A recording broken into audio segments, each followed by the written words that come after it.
అందరికీ నమస్తే మిత్రులారా ప్రపంచవ్యాప్తంగా ఎల్ నీనో ప్రభావం బాగా వణికిస్తోంది. తీవ్రమైన వర్షాభావ పరిస్థితులు ఏర్పడ్డాయి. ఎండలు మండిపోతున్నాయి. ఎండాకాలం ఇంకా వెళ్ళలేదు, అలా ఉంది అనిపిస్తుంది. ఈ ఎండాకాలం పరిస్థితులు ఇంకా అలాగే ఉన్నాయి. అసలు వర్షాకాలం వచ్చేటలేదు మిత్రులారా. ఇదేం ప్రభావం, ఇదేం వాతావరణము, విచిత్రమైన వాతావరణం లేకుంది. రైతులు విత్తనాలు వేశారు, మొక్కలు, వడ్లు, పసుపు పంట ముఖ్యంగా వేశారు. అయితే సరిగా విత్తనాలు కూడా మొలకెత్తలేదు. ఆ మొలకెత్తిన విత్తనాలను కాపాడుకోవడానికి రైతులు అనేక తంటాలు పడుతున్నారు. ఈ విధంగా ఘోరమైన విషయం చెప్పాలి మిత్రులారు. అసలు ఈ ఎల్ నీనో అంటే ఏమిటి, దీని ప్రభావం ఎలా చూపిస్తుంది తెలుసుకుందాం మిత్రులారు. ఎల్ నీనో అంటే కరువును సృష్టించే ఒక ప్రక్రియ. అంటే ఈ విషయం ఎవరికి నచ్చదు. అయితే మనకు సముద్రంపై శీతలంగా పవనాలు వీస్తే అవి మనకు మేఘాలని ఆకర్షించబడి మనకు వర్షం కొడుతుంది. మరి అదే మాదిరిగా అంటే అలా కాకుండా మరి శీతల పవనాలు కాకుండా వేడి పవనాలు వీస్తే ఇలా వెళ్ళిన వస్తుంది. అంటే మేఘాలు నీటి ఆవిరి కాకుండా వర్షం కురియకుండా అవి అడ్డుకట్ట వేస్తాయి. అంటే పసిఫిక్ మహాసముద్రం నుంచి వీచే వేడి పవనాల వల్లనే మనకు ఈ ఎల్ నీనో ఏర్పడింది. అంటే మనకు మామూలుగా నైరుతి ఋతుపవనాలు పసిఫిక్ మహాసముద్రం నుంచి వస్తాయి కాబట్టి మనకు ఈ ఋతుపవనాలకు అడ్డుకట్ట వేసింది అన్నట్టు ఎల్ నీనో. అంటే ఒక కరువును సృష్టించే ప్రక్రియ ఇది ఎందుకు జరుగుతుంది ఇట్లా? మనమే కారణం, మనుషులే కారణం. విపరీతమైన ప్లాస్టిక్ను వాడటం, చెట్లు నరికేయడం, మొక్కలు పెంచకపోవడం, పర్యావరణం నాశనం చేయడం వలన మానవ తప్పిదాల వలనే ఇలా ఘోరాలు జరుగుతున్నాయి. ఇలాంటి ప్రకృతి విపత్తులు వస్తున్నాయి. మరి వర్షాలు గురైపోతే ఎట్లా? ఇలాంటి తీవ్రమైన వర్షాభావ పరిస్థితుల్లో మనం ఎలా ఏరుకుంటాం? నిజంగా మనం తలుచుకుంటేనే గుండె తరుక్కుపోతుంది. ఇలాంటి కరువు ఎందుకు వస్తుందిరా భగవంతుడా అని మనం చాలా బాధపడాల్సి వస్తుంది. నిజంగా మిత్రులారా, ఈ ఎల్ నీనో అనేది చాలా భయంకరమైనది. గతంలో మనకు వచ్చింది. మనం తీవ్రమైన మన తాత ముత్తాత కాలంలో కూడా వచ్చింది. మనం తీవ్రమైన వర్షాభావ పరిస్థితి ఎదుర్కొన్నాం. అనేక కష్టాలు పడ్డాం. కరువు కాటకాలతో అల్లాడిపోయాం. పంట ఉత్పత్తి లేక, దిగుబడి లేక అనేక రకాల బాధపడ్డాం. ఇప్పుడు కూడా మనకు అలాంటి పరిస్థితి మనకు వస్తుంది. ఇలాంటి వేడి వాతావరణం ఇంకా వెళ్ళలేదు. జూన్ వచ్చిందంటే మనకు జూన్ 15 వచ్చిందంటే వేడిగా అంటే వేడి వాతావరణం పోయి చల్లగా వాతావరణం పడి వర్షాలు సకాలంలో కురియాలి.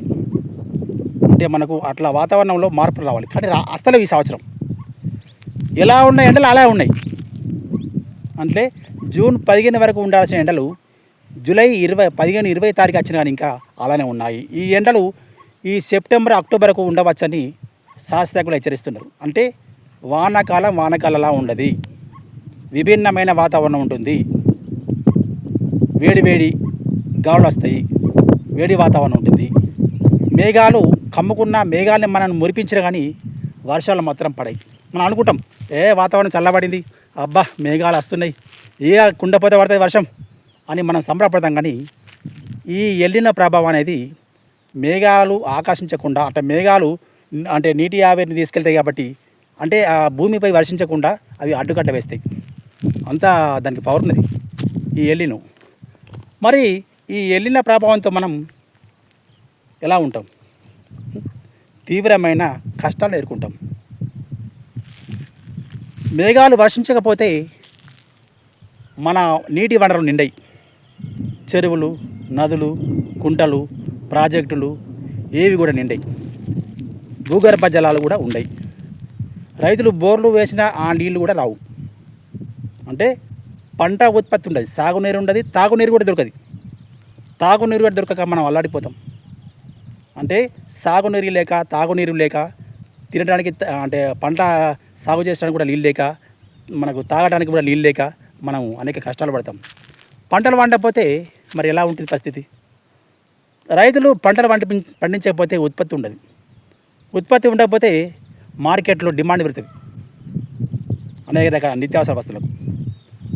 మనం తినే ధాన్యాలకు కానివ్వండి, మనం తినే అంటే నిత్యావసర వస్తువు కానివ్వండి, అన్నిటి మీద ప్రభావం పడుతుంది. అంటే ఒక రైతు పంట పండించకపోతే ఆ ప్రభావం మొత్తం యావత్తు మొత్తం అందరి మీద ప్రభావం పడుతుంది. అన్ని రంగుల ప్రభావం పడుతుంది. విపరీతంగా రేట్లు పెరిగిపోతాయి. నిత్యావసర వస్తువులు ఆకాశాన్ని అంటుతాయి. అప్పుడు సగటు మనిషి బతకాలంటే కష్టం. మామూలు మనిషి బతకలేడు. బాగా ఘోరమైన పరిస్థితి. అసలు ఈ కరువును ఊహించుకోవడం మనం చాలా దుర్భరంగా ఉంటుంది మిత్రులారా. ఇలాంటి పరిస్థితి కూడా మనకు ఎప్పటికి రావద్దని మనం కోరుకోవాలి. మరి ఈ ఎల్నినో ఈ ప్రభావం ఎంతకాలం ఉంటుందో, ఎన్ని నెలలు ఉంటుందో అన్నది మనం పూర్తిగా చెప్పలేం. కానీ వాతావరణ శాఖల అధికారులు ఏమైనా హెచ్చరిస్తుండ్రు, రైతులారా మీరు ఆరుతడి పంటలు వేసుకోండి. ఎల్నినో ప్రభావంతో వర్షాలు, రైతులారా మీరు ఆరుతడి పంటలే వేసుకోండి. అంటే ఎక్కువ నీటిని ఉపయోగించే పంటలు వేయకండి. ఎందుకంటే వర్షాభావ పరిస్థితులు ఉన్నాయి కాబట్టి, మనకు ఎల్నినో ప్రభావం ఉంది కాబట్టి వర్షాలు సక్రమంగా గురై అప్పుడప్పుడు అడపదడప అప్పుడప్పుడు పడతాయి. అమాస పున్నొక పడతాయి. అలా పడ్డప్పుడు మనకు వర్షాలు మనకు సరిపోవు, మనకు నీళ్లు సరిపోవు. కాబట్టి ఎక్కువ నీటిని వినియోగించే పంటలు వేయకండి, తక్కువ నీటిని వినియోగించే పంటలు వేసుకోండి అని హెచ్చరిస్తున్నారు. మరి రైతులు కూడా మరి మనం వాతావరణం తగ్గట్టుగా మనం ఈ మార్పులు చేసుకోవాలి. మనం హాయిగా జీవించాలన్నా, సమాజం బాగుపడాలన్నా, దేశం బాగుపడాలన్నా, అందరికీ భుక్తి లభించాలన్నా, అందరికీ ఆహారం లభించాలన్నా, అందరూ సుభిక్షంగా ఉండాలన్నా మరి మనం వాతావరణానికి అనుగుణంగా ఉండడం నేర్చుకోవాలి. మన వాతావరణాన్ని మనం సాధించలేం కదా, అది ఒక్క దేవుడికే సాధ్యమవుతుంది. అంటే మనకి ఇలా వర్షాలు పడాలా, ఖచ్చితంగా పడాలా మనం శాసిస్తామా? అలా శాసించలేము. అంటే మానవ మాత్రం మనం ఏం చేయలేము, అదొక దేవుడికి సాధ్యమవుతుంది. కాబట్టి మనం ప్రకృతి విపత్తులను ఎదుర్కోవాలి, మన ప్రకృతికి అనుగుణంగా మనం మసులుకోవాలి. అంతే తప్ప మనం ఏం చేయలేం. కాకపోతే మన దగ్గర ఉన్న తప్పును మనం సరిదిద్దుకోవాలి మిత్రులారా. ఏం చేయాలి? ప్లాస్టిక్ను పూర్తిగా నిషేధించాలి.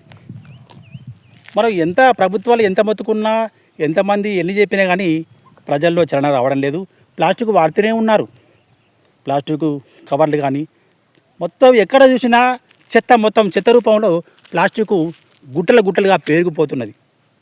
మరి అలా ఉన్నప్పుడు మరి ఇలాంటి పరిస్థితి వస్తాయి.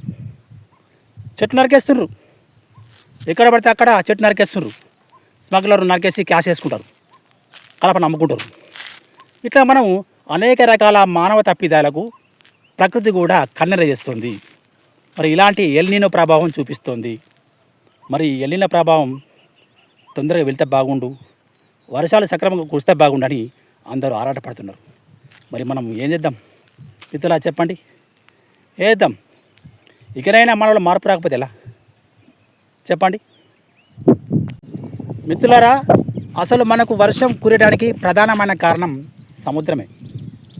ఆ మహాసముద్రం నుంచే మరి విపరీతమైన ఎండ కొట్టినప్పుడు ఆ ఎండ నుంచి మేఘాలు నీటిని గ్రహించి నీటి ఆవిరి రూపంలో పైకి వెళ్ళి మళ్ళీ వాతావరణం చల్లబడ్డప్పుడు కిందికి వర్షంగా కురుస్తాయి. ఇది మనందరూ తెలిసిన విషయం.